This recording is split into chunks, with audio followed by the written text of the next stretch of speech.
nga giunhan na ni Digong ug batikos ang Kongreso nga matud pa niya the most rotten institution ug ang impeachment murag dunay duha ka gaba nga gidapigan.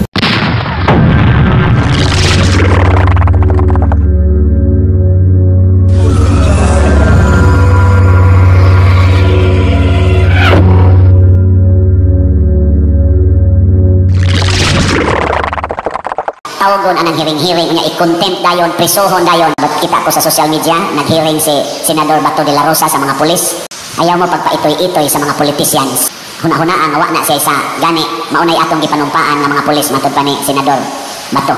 Mabita na karon, siguro tanaw social media ba, ato lang isingit gamay. I hope na makatabang ni gamay nga maka-advise sa ato mga leaders. Kanang atong House of Representatives, nagrepresentas mga tao, anha nila diha i-address ang dagkong problema sa atong nasod o mga problema magamay magmadako. Unahon unta ang dako. Dugay kayo ang hearing sa about atong confidential fund na 125 million. Dugay itong nahuman ni Sangko sa impeachment na proposal. Pero naidagko kayong problema nga gipresenta wa pag-hearing hantod karon. Karon diha na sa hearing karon bago na okay na sa mga vloggers kay gipatawag 40 ka book vloggers gahapon man tingito. Hearingon na sa sila about aning fake news. Pero naa sa daghan kaayo nga sitwasyon sa atong gobyerno karon nga nakaapektar kaayo, why nag-hearing? Ako lang mensyonon. Naam na social media, sa ako rasaning nakita diha. Una, katong gi-accuse na flood control na 500 billion kuno to'y worth ato. Why nag-hearing? Nanong kusog kayo ang baha sa atong nasod. Why nag-hearing ana? Napatoy giingon nga 25 tons of gold na atong reserve gibaligya ni atong first 2 quarters matingali last year. Nya gireklamuhan to. Kay hain to padong, wa gyapon nag-hearing ana. Karon pinakabag-o nga perti gining dakuha kanana ang bicameral report nagi-accuse nga naay daghang mga blanco, mga 28 blank items nga mo-cost pod og hundreds of billions of pesos out of 6.32 trillion nga budget. Dako kay ning kwartaha, wa gyapon nag-hearing. Ikumpara ni nimo sa fake news nga gihatag kuno sa mga vloggers, mas dako ibutan nato na fake news. Mas dako man tingali ang weight ug impact aning blanco nga mga items ug kadtong mga kwarta nga nga way epekto nga rin nato. Hearingon sa lunta ko. Muna akong giingon ibutang og una ang mugat nga bato pras nako na ako'y kabit. Una ko na kong biya ang kabit nganong ari man ko mo focus aning akong pagkayaw-yawan kani akong pagpamakat nga ginagmay kanang pagpangabit mo na unang ibutang. O ngano mga dili man hiringon sa atong mga leaders akong duda tungod kay sakit atubangon kining mga kamatuoran ug posible nga maapil sila. Mabitaw karon sa atong political arena ari lang ta maghisgot kay hot issue man kay bawo ba mo nga na-impeach na sa Congress ang atong Vice President.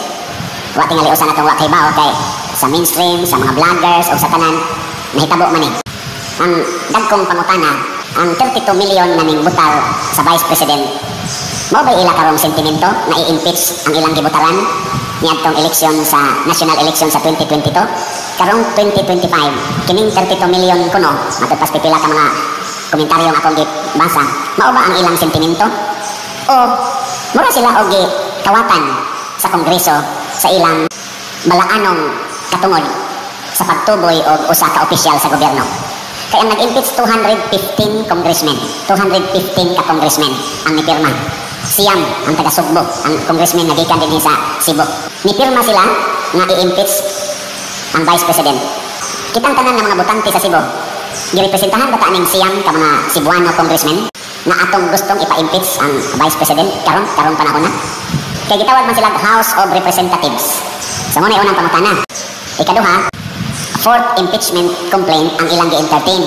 Pero matagpas komentaryo ako sang gitanaw giskana ko maayo diha sa mga vlog wa gyud gipakita unsay konteksto unsay sud sa fourth impeachment kay nilaps man tong 3 impeachment di naman to ma-entertain ilan naman lang tong gi-archives kay nilaps man sa ilang time frame kining fourth pero wa nila gipakita unsa gyud sulod anang fourth impeachment complaint giditsuan lang nila og butar in one day setting ana ra gyud adlaw.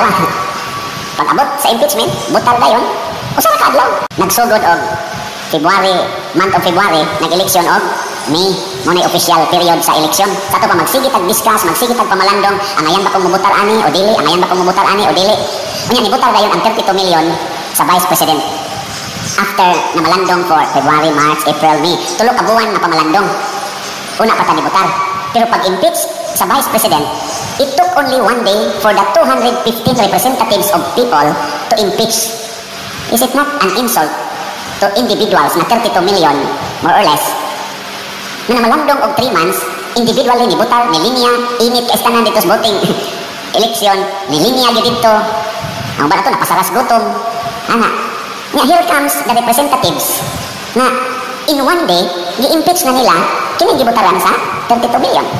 Nya wa gani diskusyon kung sa may kaso nagibasihan sa atong pag-impeach, wa gipakita nato.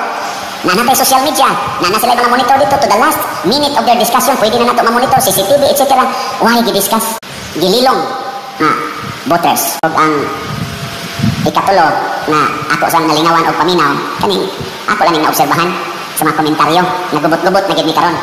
Kay ang mga loyalista sa una sa Vice President kansang mga kamot panahos eleksyon giisa sa Vice President namirma sa impeachment. Ni asay taga-ato dinhi sa Cebu na mga loyalista og nang imputation mga friends. Na kung nangahimo ni silang Judas, mura sa si Judas ba? Kuyog ni Hesus, siging kuyog ni Hesus, pero ni unay og papatay ni Hesus. Mauni ang kalibutan. Nya, ang katapusan, wala pa gibakwi ang statement sa atong presidente. Katong niingon siya, di ko gusto sa impeachment. Gani ni rally ato ang Iglesia ni Cristo. Di ko gusto ang impeachment. Gausik-usik lang sa atong panahon. Unya, wa ginay ika-contribute kanang impeachment sa Vice President. Nothing. Why ika-contribute sa kaayuhan o sa panginahanglan sa atong mga Pilipino nga katawhan? Munang di ko gusto ana, wala pa na gibakwi sa atong presidente. Kana nga maong statement. Although wala na sa additional statement karon, pero wa pa na niya gibakwi in public na karon ako tong bakwion ang akong gisulti o gusto na kong impeachment. Pero ang unang ni pirma number 1 sa balota ang iyang anak si Sandro Marcos. Mo'y unang ni pirma sa impeachment. In short, wa mutahod si Sandro Marcos sa pulong sa iyang amahan na presidente. Gisupak niya ang iyang amahan. Ina na ba no? Ang anak mutahod maginas gid kana no. Mayon man gyud ka anak tahura ang imong mama ug papa. Sugo nas Ginoo. Pero siya unang ni pirma. Number 1 siya. Impeachment ni Sara, nag-declare sa iyang amahan, ayaw ng impeachment, kay wa may kapuslangan. Ako lang yung gihatagan o pamalandong in context sa atong ebanghelyo, pagpapahawa o yawa. Kay kining yawa mga igsoon, mugubot yun sa nagkahiusang katawhan. Mabitaw na ka na ako'y kaslon, may ngundahin ko pangandam na mo. Kay naghiusa man mo, ni-declare mo mong maghiusa, bungkagon yun mo siyawa. Tagaan yun mo, daghan kayong pagsulay. Hangtod mabungkag mo kay kontra ginasyawa ang unity. O niya kasi Bongbong Marcos o si Sara pag-eleksyon, ni-declare man na unit team ta, unit team. Agibongkag na Rosyawa, hastang ilang ka unit team, nagiyawaan na. Ang bukod sa giyawaan na, diri ba sa side ni Presidente Marcos o diri ba sa side ni Sara, atong Vice President. Ang ato lang pamalandungan, king sa Manila ang nagsunod o duol-duol sa batasan ni Kristo. King sa Manila ang duol-duol sa kinabuhi sa mga santos, labi na gyud sa mga martyrs. Ang persecutor, mao ginay duol sa kinabuhi sa yawa. Ang persecuted, dool na ni Kristo. Nalipay ko ani, nga nito nga ning impeachment dito sa House of Representatives nga na final nila. Kay karong si manaha ko no, mo close na sila sa ilang session, balik sila June. Ang Senate ni close na sad. Di sa to pa ang ilang katapusang gibuhat mao ang pagdesisyon na i-impeach sa House of Representatives. Ang ilang katapusang gibuhat i-impeach ang Vice President. Nya mag-eleksyon ta karong Mayo, musugod na ta sa formal campaign sa election process karong February, karong buwan na, karong February 11 man siguro. Hala sige, kay kabahin man kita sa katilingban, mamalandong ta. Kinsa may atong pilion, di na ta mo pili sa kantong naduol ngadto sa yawa. Ari ta mo pili sa naduol sa Ginoo. Aron masulbad ning atong kagubot. Hunong nataan ang pamakak, hunong nataan ang paghigugmas kwarta.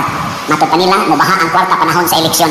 Kanang ni pabaha og kwarta, isalikway ta na. Kay ang higugmas kwarta, ang paghigugmas kwarta, tuburan gina ka ng yawa, mahimot ang mabudhion. O kanasan ng hatag og kwarta para sa eleksyon, mga mabudhion na sa atong nasod. Na naman, kay kanang kwarta ilang gigamit pagpanghatag nato, kinurakot sa na nila sa atong buhis na gihatag nato sa gobyerno. Di unay ratag luto sa atong mantika. Kita nga ni buhis, kita ilan-ilan na taga-tagaan tag kwarta, ato ra sa nang buhis. Naingon ako, ikaw pa sige kang hisgot ana, mura ra ba kag ni buhis? Tax exempted ra ba mo, mga pare? Nako, tinuod na. Wa mi tagaig kuhaig buhis.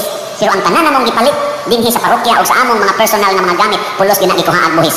Nya kuhaon na sa mga kurap o ipanghatag nato panahos eleksyon, ilan-ilaron ta nagikan nila mga hudas sa katilingban. Hunong na taana. Pilion nato ang naa dool sa Ginoo, isalikway nato ang dool sa yawa. Ato nang katungod nga mga magtotoo, pakamatyan na nato ang atong katungod. Matod pa sa ubang kritiko, delikado bayag higabaan ko nuning nagmaniobra sa impeachment. Kini si Father Shano, mutuo po tingal ini ugaba. Bitaw kong gaba lehiskutano na aji sitwasyon usahay ay nga mapulaan ka nga ikonsiderar na lang nato pag-ahat kung naa man gani proseso nga medyo sabtunon. Nagsugod sa ginaba ay mausay padulngan. Parihara ni katalagman bay, way gipili. Basta matapsingan sa dimalas, Kung pwedeng-pwedehon nga sabton na lang nato, ato na lang sabton. Tingali na ay usahay, bisag di kumutuoan ng barang, apan mamasintang ipaagin na lang sa barang, kay dili tanang panahon nga i-justify sa proseso ang gaba. Kahibaw kag ngano, tungod sa daghang mangtas sa batikos nga lisod mapiog, labi na jud kung ang batikos dunay yawanong pangwarta nga nagpaluyo. Atong timan-an og ayaw hikalimti nga giunhan na ni Digong og batikos ang Kongreso nga matud ba niya the most rotten institution, og ang impeachment murag dunay duha ka gaba nga gidapigan. Kadtong dilawang DDS para nila makagaba ning salidahan nga wa mo pabor nila, samtang sa ubang pro-admin og BBM supporters makagaba ning hustisyang ilang gipakigibisugan kung dili dunggon ang ilang gisinggit nga angayan ng palagputon si Sara.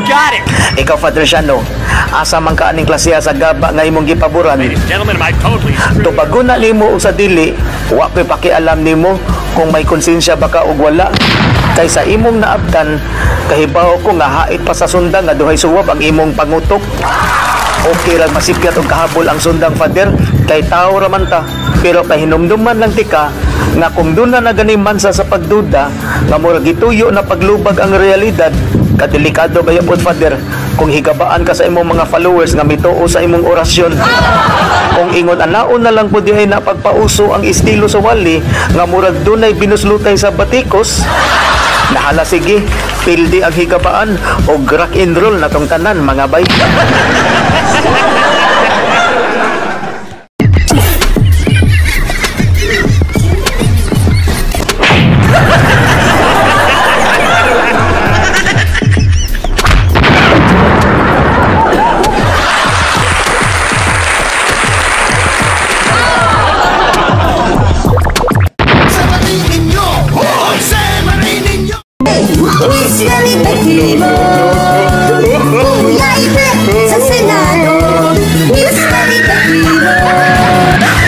Kung makita kayo ng buti na ganito sa daan o sa daanan ng sasakyan, huwag na huwag niyong sagasaan dahil maaari ang laman nito ay mga pako. Pwede kayong madisgrasya nito kapag malakas ang takbo ninyo.